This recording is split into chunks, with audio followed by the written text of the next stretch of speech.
دوستانو تاسو سره زه یو ویډیو شیر کوم.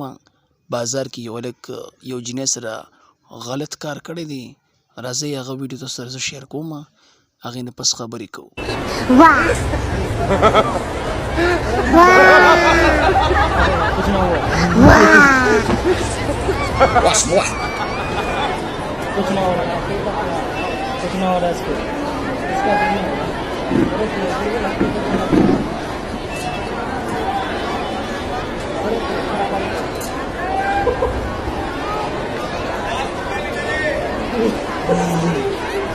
ګوره دوستانو، تاسو به اوس وایئ چې دا پنجابی دی او دا داسې او هغسې، خو ما پښتنو کې هم ډېر لیدلي دي چې بازار کې ګرځي او دا چل ورسره شوی وي.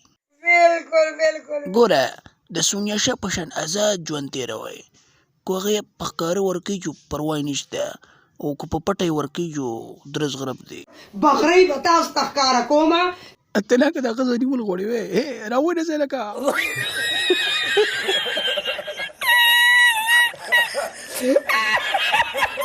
دوستانو، تاسو ته زه منت کوم، زاري درته کوم چې خپلې تورسرې خویندې میندې بازارونو ته مه بوځئ. بازارونو کې یوازې مه پرېږدئ او دوکانونو ته یې مه پرېږدئ. که سودا مودا یي، که هر قسم جامه پایزار یي، نو بس تاسو ورله راوړئ، ځکه چې دا چلونه ورسره بیا کېږي، بیا به تاسو هم خفه یو، زنانه عزت خو به هم خرابي.